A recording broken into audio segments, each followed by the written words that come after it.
tout ça, comment ça peut, qu'est-ce que ça vous dit, qu'est-ce que ces mots vous disent. Et pour ça, je voulais d'abord vous demander, est-ce que vous aviez déjà eu des cours au sein de vos IFMK ou en formation continue? Il y en a quand même 35% sur, je crois qu'il y avait 129 résultats, 117, voilà, qui ont eu un cours en IFMK, quand même 14 qui en ont eu plusieurs, donc c'est pas mal. On va voir après sur les suivantes.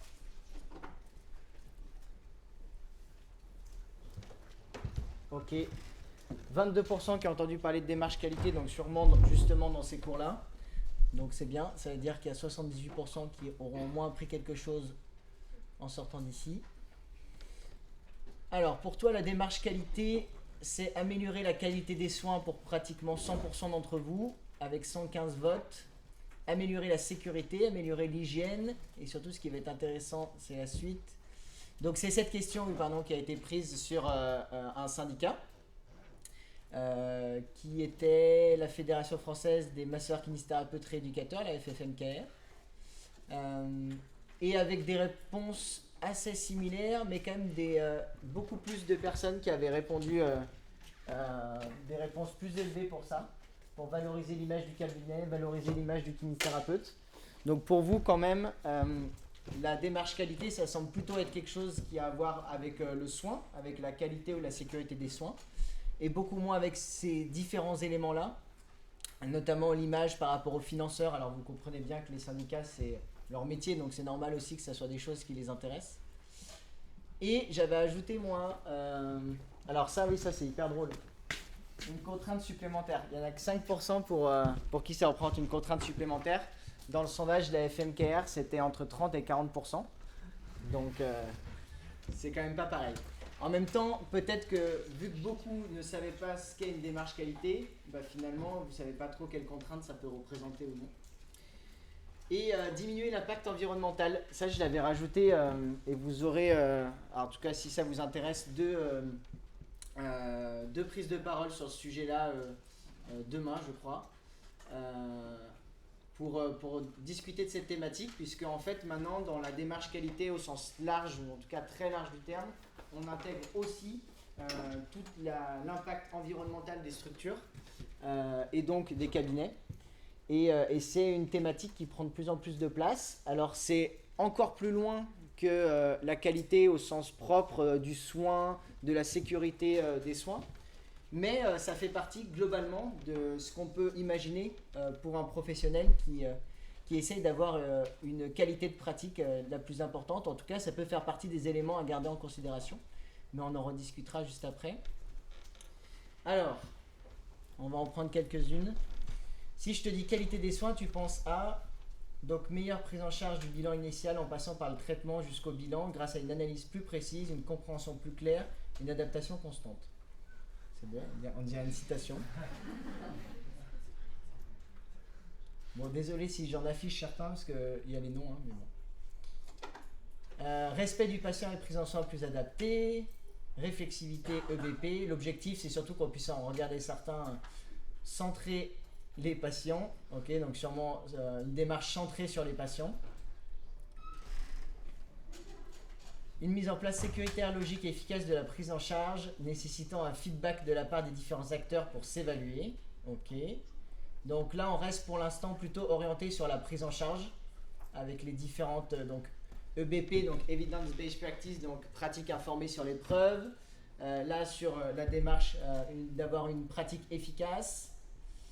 Évaluer la pratique des soins, de la relation. Ok. Donc là, on élargit un petit peu, comme celui sur centré patient. Il n'y a pas que la pratique, donc que la partie qu'on va faire nous sur la personne ou avec la personne, mais il y a aussi cette relation entre le patient et le thérapeute. Efficience, pertinence, adaptation des soins. Ok. Exigence professionnelle. Très bien. Des soins adaptés à chaque patient, donc on a de nouveau la personnalisation des soins. Des études scientifiques qui ont fait leurs preuves, donc on retombe un peu sur la pratique informée par les preuves. Des soins les mieux adaptés possibles aux patients. Ouverture, confiance, entretien, bilan avec le patient. Soins basés sur la science. Prise en charge optimale. écoute, prise en compte de tous les facteurs locaux, patients, démarche. Ok, intéressant. Là, il élargit un petit peu plus. Je dis il parce que apparemment c'est Vincent. Il élargit un petit peu plus et il prend d'autres facteurs. Donc peut-être quelqu'un qui a eu aussi un cours sur la démarche qualité dans son IFMK. Des indicateurs qui vont permettre d'évaluer les pratiques. Voilà, on va s'en arrêter là. Mais globalement, c'était ça le constat que je voulais faire initialement. C'était que pour beaucoup, et c'est complètement normal parce que c'est les représentations qu'on a généralement, c'est que la qualité des soins, c'est souvent ciblé que sur le soin, et donc ciblé que sur la pratique, que la prise en charge, voire au mieux élargi à la communication avec le patient, mais rarement plein d'autres éléments dont on va parler juste après. Je tease, hein. Oui. Après un titre des plus putaclic du CIFEPK. Alors, as-tu déjà entendu parler de la certification Kiné Quali Plus ou de la charte Quali Kiné? En fait, ça, vous le verrez, je vous le détaillerai juste après. C'est deux démarches de qualité qui ont été, que les syndicats ont tenté de déployer. Donc Kiné Quali Plus et Quali Kiné. Donc, il y en a quand même quelques-uns qui en ont entendu parler. Je ne sais pas trop où, mais c'est intéressant. Et globalement, 91% qui n'en ont pas entendu parler. Et ça tombe bien, de la même manière, vous apprendrez quelque chose au moins dans cette conférence. Ok, ça c'était les meilleures questions. Penses-tu que les kinésithérapeutes français proposent des soins de qualité? Et vous êtes quand même en moyenne 3,1. Je dis vous êtes quand même. Je ne prends pas parti. Vous êtes quand même 3,1. Vous les avez notés à 3,1 sur 5. Avec seulement 1%. Ouais, c'est ça. Seulement 1% qui ont répondu 1 sur 5 et 5 sur 5. Intéressant. Et donc plutôt majoritairement à 3 sur 5, donc quand même au-dessus de la moyenne. Vous pensez que globalement la moyenne des kinésithérapeutes, ou en tout cas que les kinésithérapeutes arrivent à répondre à peu près à la moitié ou un peu plus de la moitié des prises en charge de manière qualitative. Comment devenir un bon kiné? Savoir se remettre en question, chercher constamment à évoluer, et une chose les plus importantes selon moi, le savoir-être et le relationnel avec son patient. Ok. Zaid est un bon élève, décidément. Se former, actualiser ses connaissances, je vais d'ailleurs aller dans l'autre sens si je peux. Ça, on aura d'autres réponses. Je peux pas. Alors, je vais juste en passer plein, et comme ça, on va avoir d'autres personnes. On a même des photos. Wow. Marianne, je ne sais pas si vous voyez si elle est jolie ou pas. Mais... en remettant ses pratiques en question, remise en question constante, évaluation et validation par les pairs. Okay. Recherche, travail, remise en question. Se former, se remettre en question. C'est intéressant, ça revient plein de fois. Écouter, collaborer en interpro. Être humain, s'adapter, faire de la prévention, conseiller. Étudier et être à l'écoute. Remise en question. Se remettre en question, souvent, se former, s'informer, ne pas trop écouter ses a priori, écouter son patient, ses attentes, comprendre son patient, savoir dire stop. Super. Tenso. 3 patients, 30 minutes ou pas.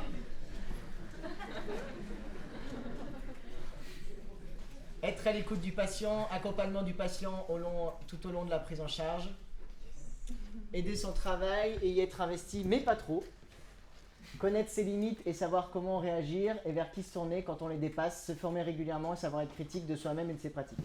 Ok, donc majoritairement se remettre en question, se former. Finalement, pas trop pour l'instant, en tout cas dans celle qu'on a vue, de réponses orientées sur lire beaucoup d'articles scientifiques, alors que tout à l'heure on avait vu qu'il fallait avoir une démarche plutôt informée sur les preuves. Alors c'était peut-être pas les mêmes personnes, hein. On n'a pas vraiment de moyenne, j'avais pas la possibilité de faire des nuages de mots. Mais intéressant en tout cas ces éléments-là, surtout vraiment se remettre en question. Et vous allez voir que toute la conférence est tournée justement autour de 6 questions pour se remettre en question justement autour de sa pratique. Donc ça tombe bien. Et le classement sur comment devenir un bon kinésithérapeute, et cette fois c'est moi qui avais proposé, donc se former pendant toute sa carrière, développer son esprit critique, donc on est bien sur se remettre en question, réaliser un bilan personnalisé, lire les recommandations, réaliser une veille scientifique, se spécialiser, ça monte, qui vient assez haut, réfléchir à l'organisation de son cabinet, faire remplir des questionnaires à ses patients en venant au CIFEPCA et lire ses avis Google. Eh ben, on va discuter un petit peu de tous ces éléments-là aujourd'hui. On va essayer de faire ça assez rapidement puisqu'on n'a pas non plus un temps infini et c'est un questionnement dont on pourrait discuter pendant très longtemps et je voulais quand même finir par ça. Voilà, le futur sera meilleur que le présent. Vous allez avoir une moyenne de 3,6 sur 5, contrairement aux kinésithérapeutes actuels qui sont à 3,1. Et ouais, une estime de vous un peu meilleure quand même. Il y a au moins 4% qui s'estiment être vraiment des gens qui vont être exceptionnels. J'espère que le CIFEPCA vous aidera à ça. Hop.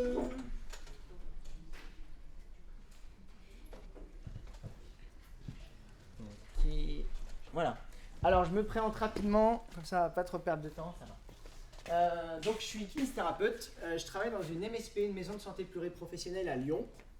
Dans un quartier, vous verrez, il y a certaines réponses à certaines questions que j'ai orientées aussi par rapport à ça, puisque je suis dans un quartier qui n'est pas un quartier prioritaire de la ville, mais qui est un quartier très mixte, avec un peu des extrêmes, des personnes qui ont des situations sociales très compliquées, et au contraire des personnes, plutôt des étudiants, des jeunes adultes qui ont des situations plutôt faciles. Et donc, on discutera aussi un peu de ça autour des inégalités sociales de santé, parce que c'est des choses à garder en tête, d'après moi, pour être un bon kinésithérapeute ou une bonne kinésithérapeute.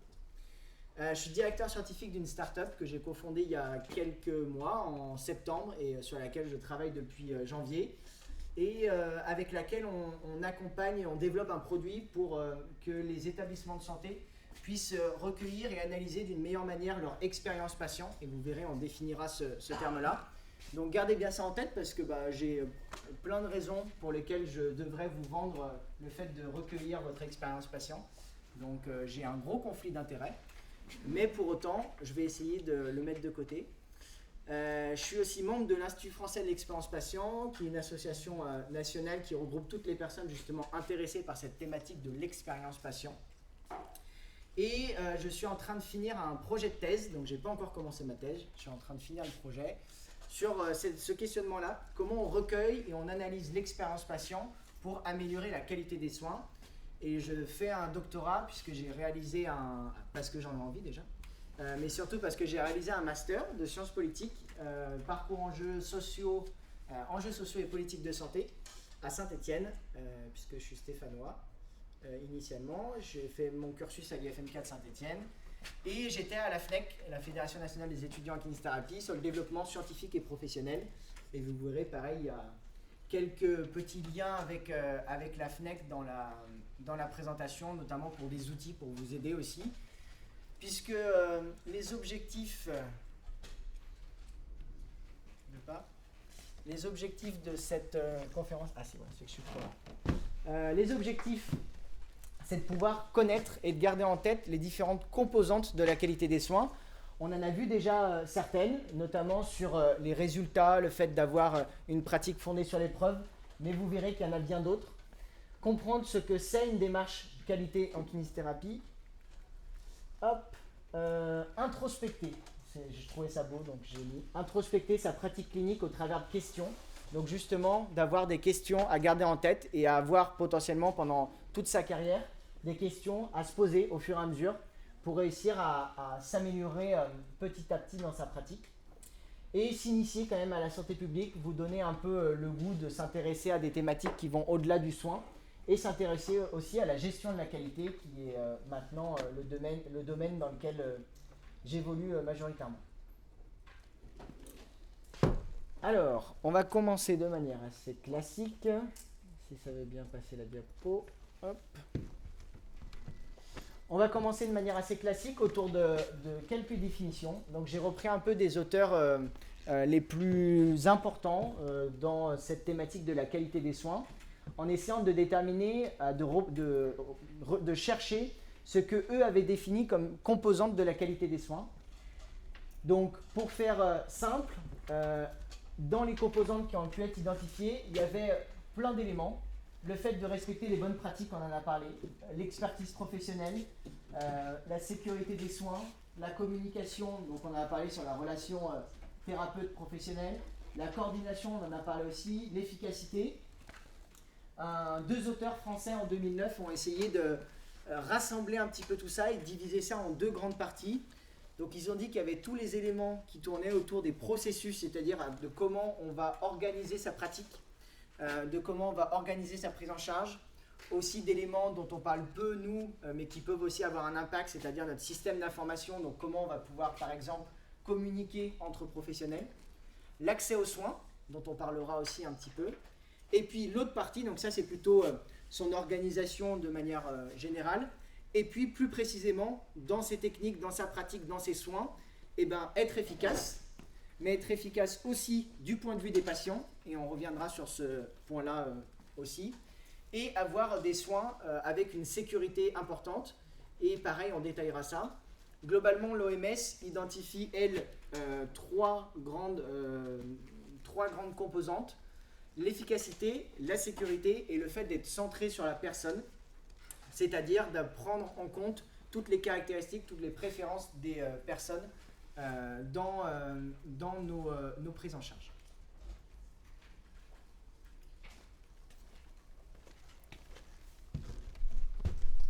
Alors, donc, justement, cette définition de l'OMS, on va s'arrêter un petit peu sur ces différents termes. Donc, un soin de qualité doit permettre de garantir à chaque patient l'assortiment d'actes diagnostiques et thérapeutiques. Donc, on est bien dans notre situation, qui leur assurera le meilleur résultat en termes de santé. Donc, ça, on en a parlé un peu. Conformément à l'état actuel de la science médicale, pareil, donc avoir une pratique basée ou informée par les preuves. Au meilleur coût pour un meilleur résultat. Donc vous voyez qu'on intègre aussi cette dimension qui nous impacte pas obligatoirement beaucoup en tant que kinésithérapeute, mais qu'il faut peut-être quand même garder en tête le fait que la kinésithérapie a un coût et que si vous faites 30 séances à la place de 10, c'est-à-dire qu'il y a 20 séances en plus que vous avez fait payer aux contribuables et donc indirectement à vous aussi finalement. Au moindre risque iatrogène, donc au moindre risque apporté par le professionnel au patient, et pour sa grande satisfaction en termes de procédure, de résultats et de contact humain à l'intérieur du système de soins. Donc toute cette composante de satisfaction des patients. Ce qu'on voit donc déjà, et ce qu'il faut retenir globalement, et je le mets directement ici parce que je pense que c'est l'élément principal à garder en tête, c'est que d'après moi et d'après les définitions qu'on a pu voir juste avant, être un bon kinésithérapeute ou une bonne kinésithérapeute, ce n'est pas juste d'essayer d'avoir les meilleurs résultats possibles avec les patients. C'est bien d'autres choses. C'est bien sûr d'essayer d'avoir les meilleurs résultats possibles, mais c'est aussi tous les éléments qu'on a vus et qu'on va voir. Donc pour résumer ces définitions avec différentes questions, avec différentes affirmations. Donc le kinésithérapeute doit s'inscrire dans une démarche informée par les preuves, selon le triptyque qu'on détaillera juste après, science, expertise, préférence, donc le fameux triptyque de l'evidence-based practice ou de l'evidence-based medicine. Le kinésithérapeute évite tous les risques iatrogènes. Le kinésithérapeute fait son possible pour obtenir les meilleurs résultats, plus ou moins au moindre coût. Le kinésithérapeute maximise l'expérience et la satisfaction des patients. Il propose des soins dont la qualité ne varie pas en fonction du genre, de l'origine ethnique, de la situation géographique et du statut socio-économique. Et il travaille en coordination avec les autres professionnels et diminue les temps d'attente, parfois les retards préjudiciables. On va revenir après avec justement des questions que vous allez pouvoir vous poser et que vous allez pouvoir surtout vous poser maintenant en tant qu'étudiant ou jeune professionnel et que vous allez pouvoir vous poser tout au long de votre pratique. Et donc, globalement, qu'est-ce que c'est une démarche qualité ? Eh bien, c'est, comme ça a pu être dit dans certaines phrases, c'est finalement se remettre en question, introspecter sa pratique et essayer de tendre vers une amélioration continue, perpétuelle de sa pratique et de son organisation. Finalement, jamais se reposer sur des bases, toujours chercher à être meilleur dans sa pratique, dans ses soins, mais aussi à être meilleur sur son accès aux soins, sur le fait d'accueillir tout le monde, sur le fait d'être en coordination avec les autres professionnels, etc., etc. Et donc, je vous disais, 2 démarches qualité qui ont été proposées par 2 syndicats.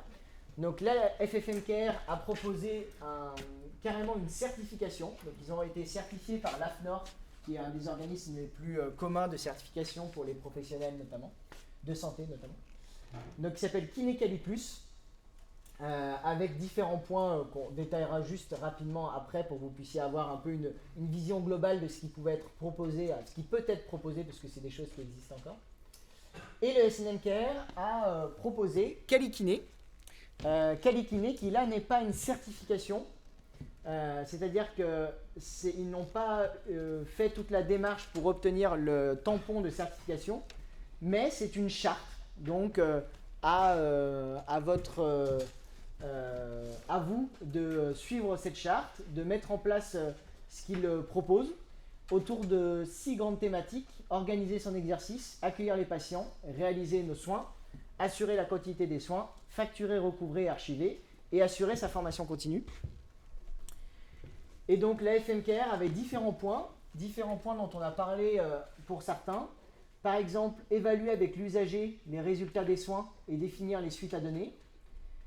Des points importants aussi qu'on ne verra pas obligatoirement aujourd'hui, mais qu'il faut bien garder en tête, notamment sur la confidentialité. Offrir un accueil de qualité, organiser un bilan globalement, actualiser ses connaissances. Donc voilà, différents points importants qu'ils avaient mis en évidence. Et donc là, pareil pour le SNM-Care, où il y a toute une charte assez complète avec plein de ressources. Donc pour info, moi je ne suis pas syndiqué, donc je ne fais pas ni la pub ni pour l'un ni pour l'autre. Mais connaissant quand même un minimum ces domaines-là, et notamment les démarches qualité à l'hôpital, ils ont quand même fait pour les deux un travail qui est assez qualitatif et qui pour moi donne une bonne base, si un jour ça vous intéresse, de vraiment vous lancer dans une véritable démarche qualité avec tous les points qu'on verra.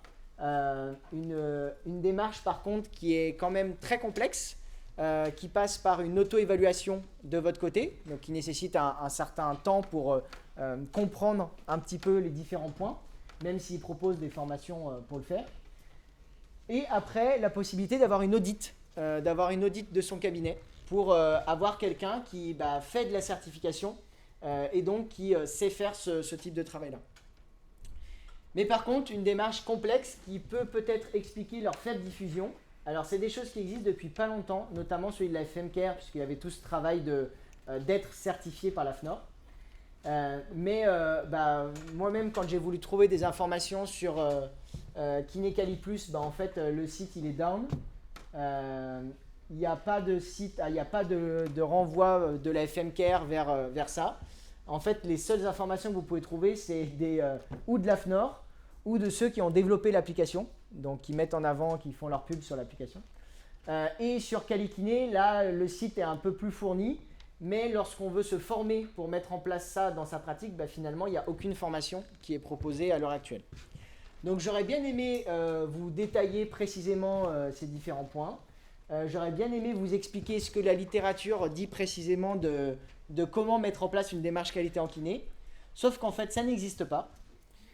Donc, je suis parti du principe qu'il fallait que je vous propose une démarche qualité qui sortait en même temps des recommandations et en même temps des définitions qu'on a vues au début.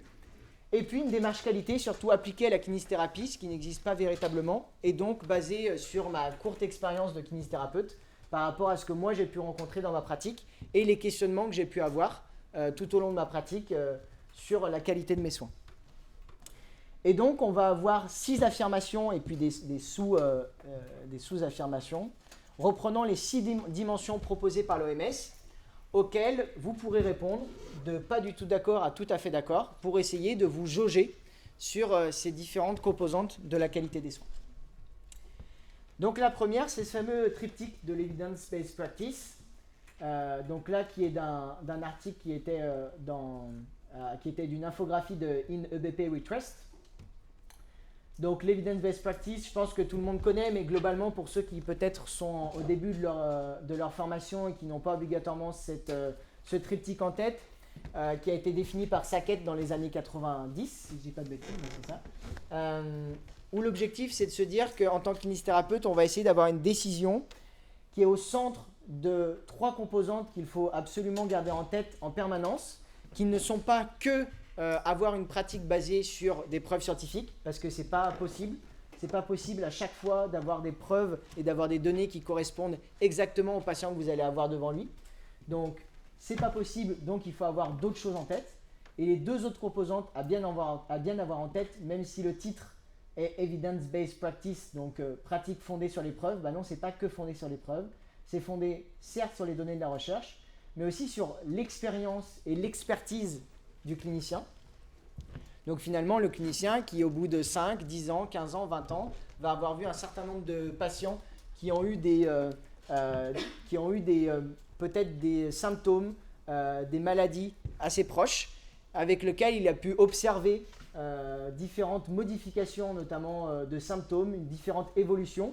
Et le professionnel a pu se dire que certaines choses fonctionnent mieux que d'autres, avec énormément de biais dans ce qu'il a pu voir, mais c'est quand même une forme d'expertise qu'il va pouvoir utiliser pour proposer quelque chose à son patient. Et puis, le dernier élément extrêmement important, les valeurs et les préférences du patient. Un patient peut venir et avoir comme préférence le fait de vouloir absolument être massé. Ça vous est sûrement déjà arrivé, et alors que d'après vous, c'est une prise en charge qui ne nécessite pas du massage, et la question se pose de le questionner sur le massage, ou tout simplement lui faire du massage, ou alors lui faire du massage, mais pendant un moment qui nous permette de récupérer des informations. Dans tous les cas, de prendre en compte ses valeurs et ses préférences. Donc, première affirmation qui d'après moi est important à garder en tête et à répondre donc de pas du tout d'accord à complètement d'accord, c'est ma pratique clinique s'inscrit dans une démarche informée par les preuves, selon le triptyque science, expertise, préférence, et j'ai détaillé, puisque ce n'est pas obligatoirement facile de répondre à cette question-là, j'ai détaillé ça en 3 questions, en 3 affirmations, qui pourraient être complétées de 1000 autres. L'objectif n'est pas d'avoir obligatoirement quelque chose, en tout cas, ce n'était pas possible d'avoir quelque chose d'exhaustif, mais ces 3 affirmations-là me pensent assez intéressantes et importantes. Je réalise une veille scientifique à minima dans mon domaine d'intérêt et ou d'exercice, et ça revient avec le questionnement et la proposition qui avait été faite à un moment et qui était assez haute, le fait de se spécialiser.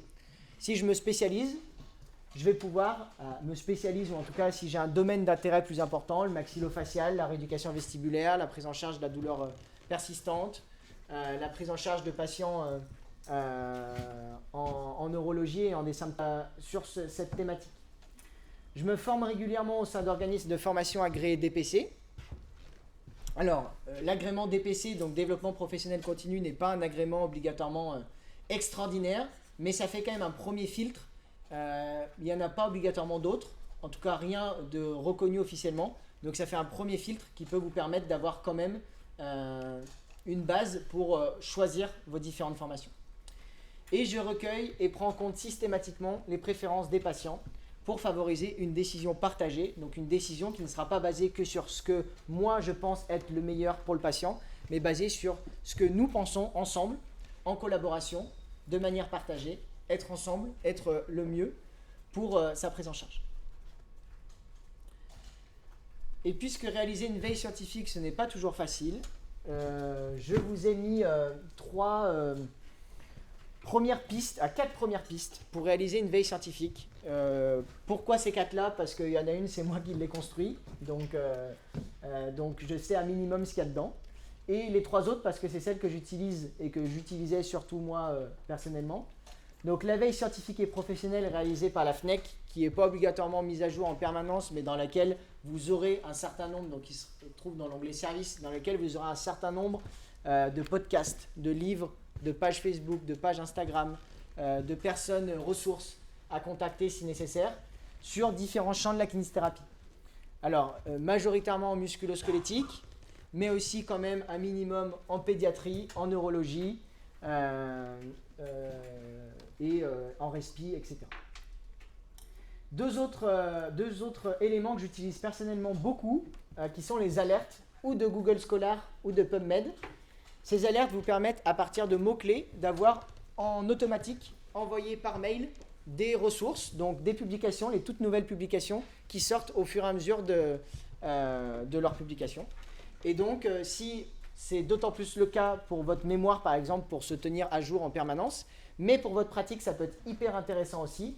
Alors, ne rentrez pas des mots-clés comme low back pain, donc douleur de dos, parce que sinon, vous allez avoir des centaines d'articles tous les jours.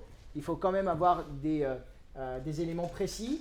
Mais si vous avez une vraie appétence, par exemple, pour la prise en charge de la tendinopathie ou de maladies neurologiques précises, et que vous mettez, par exemple, comme mot-clé rééducation ou physiothérapeute ou physical therapy et cette maladie-là, vous aurez normalement pas trop d'articles qui devraient arriver dans la semaine. Et vous aurez ça par mail, tout cuit. Vous n'aurez plus qu'à lire les titres, faire un premier tri, et puis après lire les articles qui vous intéressent, pour essayer d'avoir quand même en permanence une veille. Et puis le dernier, c'est la Team Kiné sur Twitter. Si vous êtes sur Twitter, c'est donc le hashtag Team Kiné. Et maintenant, il y a un bot aussi qui retweet le tout, que vous pouvez suivre et qui vous permet d'avoir tous les questionnements des kinésithérapeutes qui sont sur ce hashtag. Ce que ça va vous permettre surtout, c'est si vous posez une question, que vous ne voulez pas perdre trop de temps et que vous voulez avoir des gens pas trop cons qui vous répondent, vous posez votre question, vous mettez le hashtag Team Kiné et normalement vous aurez des personnes plus ou moins spécialistes, mais après c'est à vous d'avoir un esprit critique et de faire ce travail-là de tri, mais vous aurez des personnes au moins plutôt bienveillantes qui pourront vous répondre. Un peu plus que sur le réseau des kinés pour ceux qui connaissent. Deuxième composante, la sécurité des soins. Et donc, j'ai toujours en tête, avant de réaliser un nouveau soin, une technique, une balance bénéfice-risque. Et donc là, j'ai détaillé ça en 3 sous-parties. La première qui me paraît hyper importante, parce que vous l'avez sûrement rencontré, et puis c'est peut-être des choses qui vous parlent, parce que vous avez vu ça en stage, par exemple, et ça vous paraît être des pratiques hyper intéressantes, etc. L'Ordre des masseurs kinésithérapeutes a rendu différents avis défavorables, a demandé des formations précises pour certaines pratiques et a même classé certaines pratiques en dérives thérapeutiques et donc déconseille tous les kinésithérapeutes de réaliser, français en tout cas, de réaliser ces pratiques-là.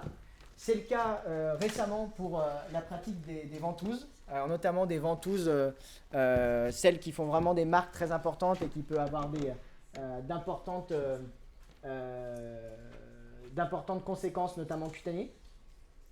C'est le cas pour la fasciathérapie méthode Dany-Bois, pour la microkiné, pour la kinésiologie, la biokinergie et pour l'ostéopathie crânienne et viscérale. Je pense que c'est surtout l'ostéopathie crânienne et viscérale que vous rencontrerez peut-être le plus, ou sans ces noms-là, mais la kinésithérapie crânienne ou la kinésithérapie viscérale. Voilà. L'Ordre a un conseil scientifique, a édité notre code de déontologie. Ils sont quand même pas trop bêtes normalement. Donc s'ils vous conseillent ça, moi je vous conseille de suivre leurs recommandations. Et dans tous les cas, c'est normalement une obligation par rapport à votre code de déontologie. Et à demander une formation spécifique pour le dry needling, la poncture sèche, avec une formation avec notamment des cas cliniques, etc. Quelque chose d'assez cadré. Donc là aussi, on ne se lance pas dans ce genre de pratique qui est très à risque. Voire même, on ne se lance pas du tout dans ce genre de pratique si on étudie ça et qu'on voit que la balance bénéfice-risque est plutôt en faveur des risques. Voilà. Ce n'est pas la thématique de cette conférence sur le dry needling, mais globalement, c'est à se questionner. Je m'assure de ne pas utiliser de produits allergisants et je m'assure d'éviter l'effet nocebo, notamment dans ma communication. Donc je pense que c'est quelque chose dont vous entendez de plus en plus parler. Donc l'effet nocebo à l'opposé de l'effet placebo. Donc globalement, le fait que tout ce qui va être en dehors d'éléments spécifiques aux soins, donc notamment votre communication, que les mots que vous allez utiliser, votre environnement, tout ça va pouvoir avoir des effets bénéfiques sur le patient, placebo, ou en tout cas contextuels, et nocebo, donc plutôt négatif. Ça va être des phrases, les exemples les plus typiques qu'on va donner, c'est par exemple ne vous inquiétez pas, tout va bien se passer, à la place de lui dire rassurez-vous, nous allons pouvoir travailler ensemble sur cet exercice et je vais vous montrer comment le faire. Il y a, si je ne dis pas de bêtises, une voire plusieurs conférences sur cette thématique des effets contextuels placebo, nocebo, donc si ça vous intéresse, n'hésitez pas à aller les voir. Alors, l'efficacité, et on détaillera un petit peu après comment, puisque c'est, et je l'imaginais bien et c'est normal, l'élément qui vous intéresse sûrement le plus, je tente systématiquement d'utiliser les pratiques permettant d'atteindre les meilleurs résultats. Et donc pour ça, je réalise systématiquement et de manière standardisée une évaluation pré-traitement, donc dans mon bilan initial, et une évaluation post-traitement dans mon bilan intermédiaire voire final. Une évaluation de quoi? Et bien surtout une évaluation des résultats des soins, mais pas que de mon point de vue, aussi du point de vue des patients. Et on verra juste après comment on fait ça. Vous aviez classé sur comment devenir un bon kinésithérapeute le fait de faire remplir des questionnaires à des patients tout en bas. Et bien vous verrez que c'est sûrement peut-être quelque chose qui est plus intéressant que ce que vous pensez et qui est surtout beaucoup plus recommandé que ce que vous pensez. Et je tente de maximiser mes effets contextuels, donc à l'inverse, plutôt mon effet placebo, sans pour autant manipuler le patient, puisqu'on peut tomber aussi dans un extrême. Et si je ne dis pas de bêtises, il y a un débat mouvant qui se fera sur cette thématique, puisqu'on peut aussi se dire que finalement, on peut mettre des faux certificats, des faux diplômes derrière son bureau pour que le patient croit plus en nous. Mais ça tend à être quand même de la manipulation et du mensonge, ce qui est un petit peu quand même à l'encontre de votre code de déontologie aussi. Et j'ai toujours en tête, avant de réaliser un soin, une balance coût-efficacité, dans le cas notamment où les coûts seraient à la charge du patient et de la sécurité sociale. Je vous donnais l'exemple du nombre de séances, mais ça peut être le cas aussi pour des machines. Si vous achetez une super belle machine à 25 000 euros, mais qu'à cause de ça, vous devez absolument faire payer un dépassement d'horaire pour pouvoir être rentable auprès de vos patients, peut-être qu'avant d'acheter la machine, il faut peut-être se poser la question de la balance coût-efficacité. Est-ce que finalement, le coût qui repose sur le patient vaut un surplus d'efficacité véritablement important pour le patient? Si la réponse est globalement non, il faut peut-être remettre en question cet achat. Je réalise donc systématiquement ce qu'on a dit, l'évaluation pré- et post-traitement. Et donc, comment on fait ça? Je vous donnerai quelques exemples juste après. De mon point de vue, c'est ce qu'on appelle l'évaluation des résultats rapportés par les cliniciens, donc nous, les CRUMS, c'est les Clinician Reported Outcome Measures, mais on peut aussi avoir l'évaluation du côté du patient. Le patient, lui, va expérimenter les soins. Le patient va aussi avoir une évolution de sa santé, une évolution de sa qualité de vie. Et donc, de ce côté-là, on a les PROMS, les évaluations des résultats rapportés par les patients, les Patient Reported Outcome Measures, qui vont être des questionnaires pour évaluer l'état de santé, des questionnaires évaluant les symptômes ou des fonctions. Et c'est ce qu'on va avoir, donc, par exemple, sur des questionnaires dont vous avez sûrement entendu parler, comme l'OSWESTRI, Disability Index, qui vont être des questionnaires que le patient va remplir, souvent avec des questions fermées ou des affirmations où il va répondre de pas du tout d'accord à complètement d'accord. L'objectif étant d'avoir une mesure fiable, objective. Alors pour ça, il faut trouver les bons questionnaires et ça mériterait toute une autre conférence. Je fais 2 ou 4 heures de cours au master sur ça, donc c'est vraiment quelque chose de très large. Mais si c'est quelque chose que vous souhaitez mettre en place, vous avez notamment Cobus qui propose ça. Et pareil, même si j'ai fait un titre putaclic, je ne suis pas sponsorisé par Cobus. Si vous souhaitez mettre en place ça, dans Cobus, vous avez un certain nombre de questionnaires qui sont déjà intégrés. Et donc, vous allez pouvoir, en vérifiant quand même, mais Cobus vous aide aussi pour ça, à savoir si ces questionnaires sont les bons à poser aux patients, vous allez pouvoir quand même donner à remplir ces questionnaires aux patients et voir l'évolution. Ce questionnaire vous donne, par exemple, celui-là, une note sur 100, et donc vous allez voir une évolution. Et ça vous permet d'avoir une mesure véritablement objective et fiable, et non pas de se dire finalement, au bout de 10 séances, bon, je demande à mon patient, il a l'air d'aller mieux, s'il va mieux, on passe à autre chose, et puis au pire, il reviendra me voir. Non, là on voit, il est passé, et surtout quelquefois il y a des seuils, il est passé de 40 à 80. 80 étant donné comme un seuil d'incapacité moindre, et ben dans ce cas-là, on peut se permettre peut-être d'arrêter la rééducation puisqu'on a atteint l'objectif. Ce type de questionnaire peut vous permettre aussi de plus facilement poser au début de votre prise en charge des objectifs chiffrés et de se dire, voilà, on va essayer, vous avez 10 points de moins sur le questionnaire, et ben on va essayer d'atteindre le questionnaire maximal ensemble. Et puis de votre point de vue, il y a un certain nombre aussi de questionnaires, de tests. Là, c'est le test de 6 minutes. Et des outils que je pense on n'utilise pas assez. Des outils pour objectiver aussi vos prises de mesure. Alors, on connaît tous le goniomètre.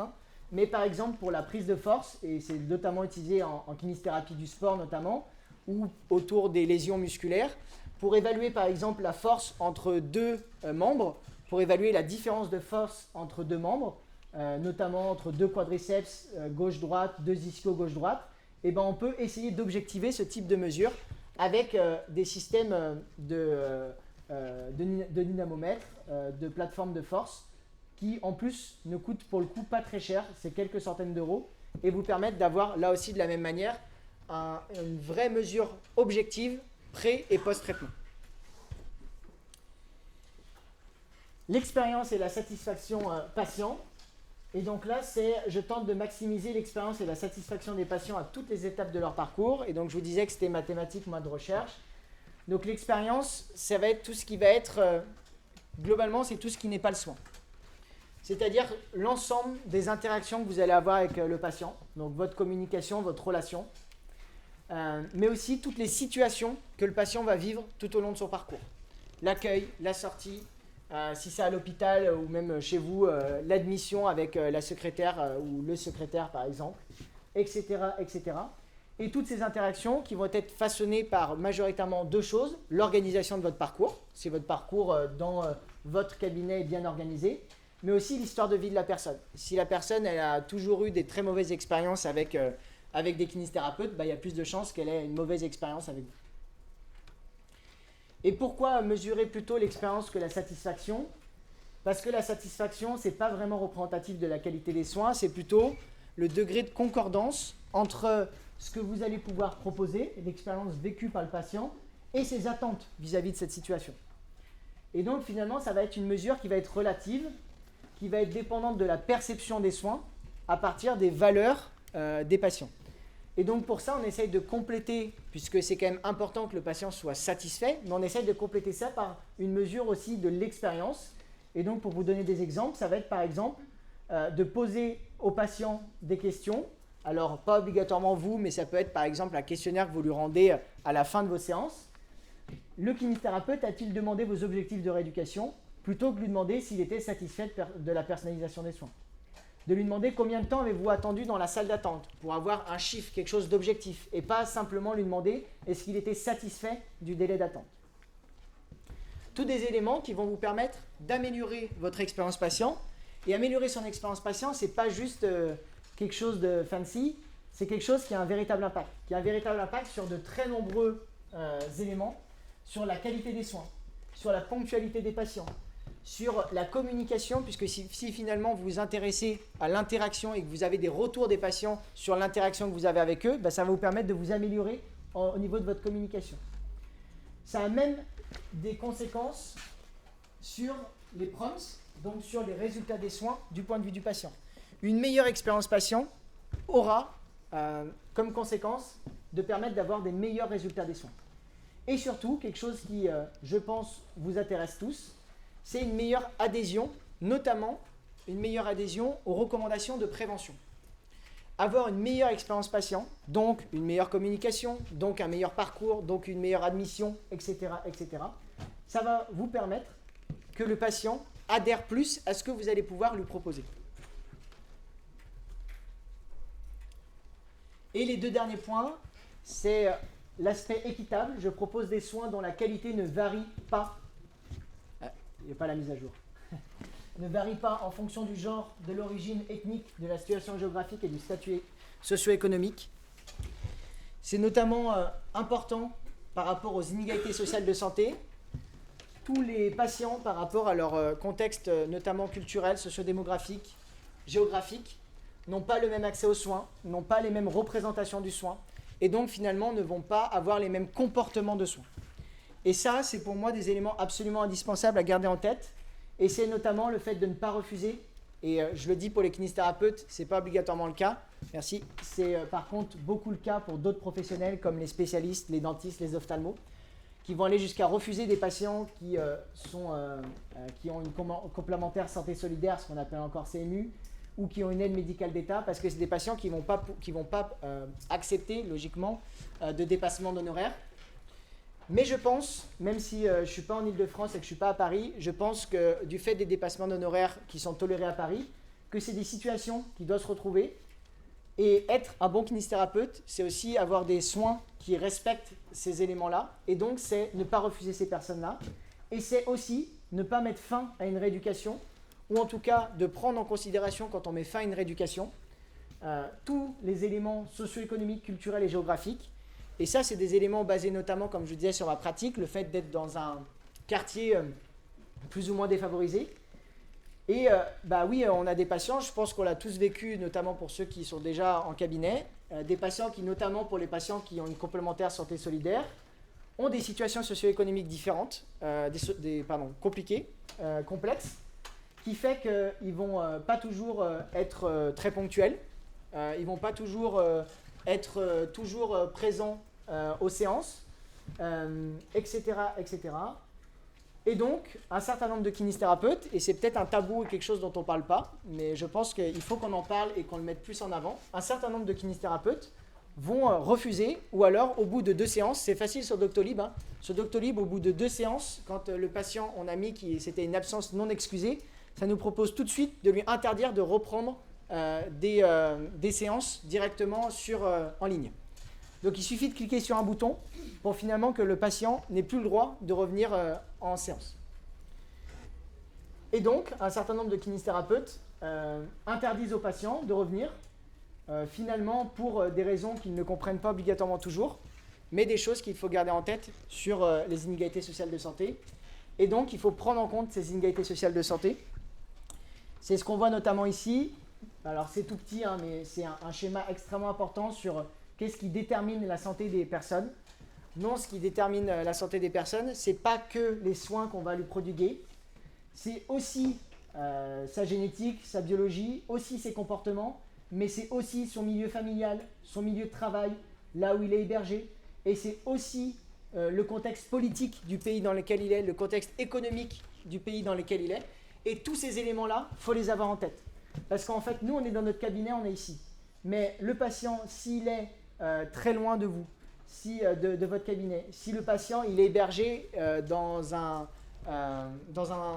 appartement qui tombe tout le temps, j'allais dire un appartement qui tombe tout le temps en panne, mais un appartement qui a tout le temps des problèmes et donc où il doit faire venir des réparateurs en permanence, et c'est un patient qui, oui, effectivement, va avoir des problèmes pour venir en séance et être ponctuel à chaque fois. Mais sauf que si on le prend en considération et qu'on le comprend, ce n'est pas une raison pour excuser tous les comportements, mais c'est au moins une manière de le comprendre. Et enfin, être un bon kinésithérapeute, ou en tout cas avoir des soins de qualité d'après les 6 composantes de l'OMS, c'est aussi travailler en coordination avec les autres professionnels et diminuer les temps d'attente et parfois les retards préjudiciables. Et donc ça, je l'ai détaillé en 2 sous-parties. Est-ce que j'ai rencontré les professionnels sur mon territoire ? Est-ce que je sais comment échanger de façon sécurisée avec eux ? Et aussi, est-ce que je réalise des soins à domicile ? Pourquoi j'ai mis ça ? Parce que pendant 1 an, j'ai réalisé exclusivement des soins à domicile et je me suis rendu compte surtout de la perte de chance que ça pouvait représenter pour des patients, notamment pour des patients qui, encore une fois, sont dans des contextes socio-économiques difficiles et des patients qui vont avoir une opération pour une prothèse de hanche, pour une prothèse de genou, qui vont mettre 3 semaines, 1 mois pour avoir des séances de rééducation et donc qui vont avoir une perte de chance extrêmement importante. Donc, c'est, je pense, parmi nos missions de santé publique de réaliser des soins à domicile, mais si pour différentes raisons, et je travaille peu maintenant, donc j'ai plus trop le temps de réaliser des soins à domicile. Donc, je suis en lien avec un réseau qui s'appelle GUDUL, GUDULE, un réseau de kinésithérapeutes à domicile. Et à chaque fois qu'un patient m'appelle pour des soins à domicile, eh ben, je le renvoie vers ce réseau qui va pouvoir normalement le prendre en charge, en tout cas s'ils sont présents et s'ils ont des disponibilités sur le territoire. Et comment réussir à se mettre en lien avec les professionnels de son territoire? Eh ben, une des bonnes solutions, s'il y en a une, c'est de se rapprocher de la CPTS de votre territoire, donc de la Communauté Professionnelle Territoriale de Santé. La CPTS, c'est l'organisme, l'organisation associative qui va réunir tous les professionnels sur un bassin de population entre 80 000 et 120 000 citoyens et citoyennes, et qui va essayer justement de coordonner, de gérer le lien entre tous les professionnels autour de différents projets. Voilà la liste des questions, des affirmations à, pour moi, garder en tête pour essayer d'avoir des soins de qualité, pour essayer d'être un bon kinésithérapeute. Alors c'est beaucoup moins sympa que juste essayer d'avoir les meilleurs résultats, beaucoup moins sympa que juste essayer de ne pas faire tomber ses patients et de ne pas être à risque pour eux. Mais c'est, je pense, notamment pour les derniers, des choses qu'on n'a pas obligatoirement en tête et donc que je voulais vous partager pour que vous puissiez, vous, essayer d'avoir une pratique qui soit fondée sur ces différents éléments. Et est-ce que vous avez des questions? Il nous reste quelques minutes. Désolé, j'ai été un peu loin avec le sondage au début, mais on peut prendre quelques questions quand même. Et merci de votre écoute surtout.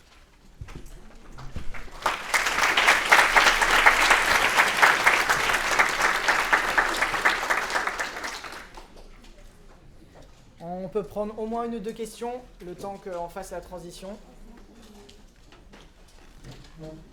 S'il y en a, des partages d'expérience ou des questionnements. Ça a été clair? Ouais.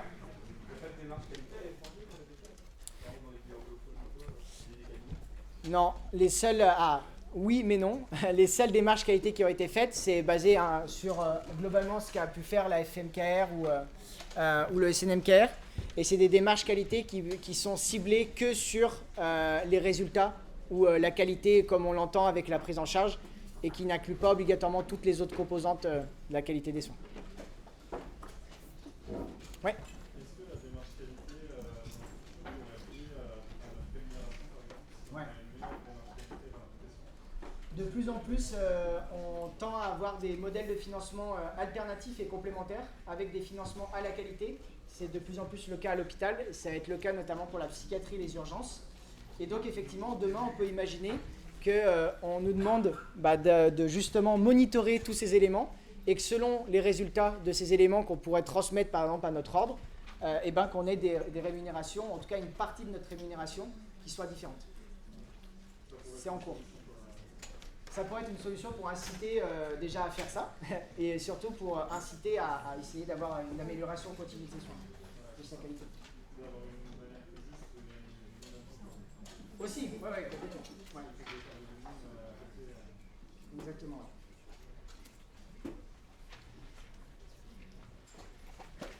Voilà, donc.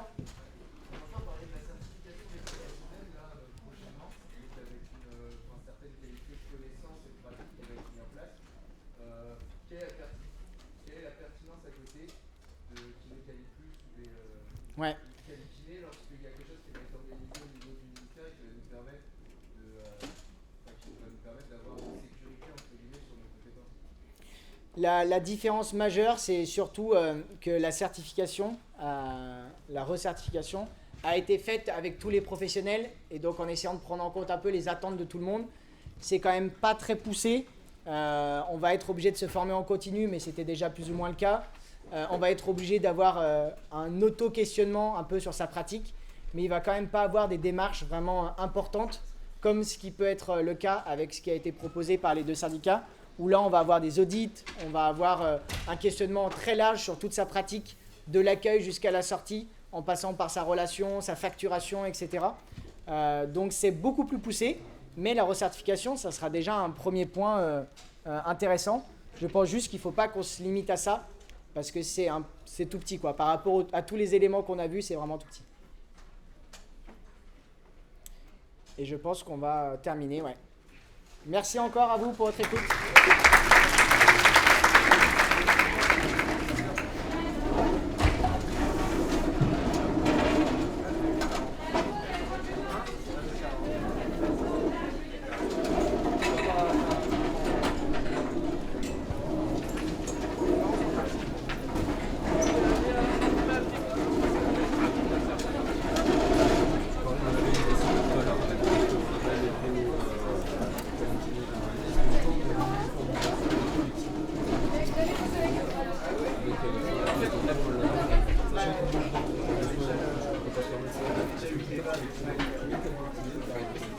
C'est eux, c'est leur souhait. C'est leur souhait qu'on va faire ça. Et pas pour moi, ça serait une chose. Donc, en tout cas, il n'y a pas eu de diffusion. En tout cas, c'est ça. En fait, ouais, bah, c'est surtout c'est pour ça que là, je présentais ça, qui venait de moi. Intéressant sa réponse. En fait, il a fait que la certification professionnelle, c'est justement pour sécuriser la profession du peut-être l'éthique et les connaissances sur l'utilité de soins et du coup qui est plus basé sur le patient que le professionnel. Ce qui est étonnant d'ailleurs, c'est un syndicat qui est en place qui est basé sur le patient et le professionnel. Juste à côté à gauche. C'est quoi? Je voulais savoir. Ouais. Ouais, mais du coup, ça serait lourd.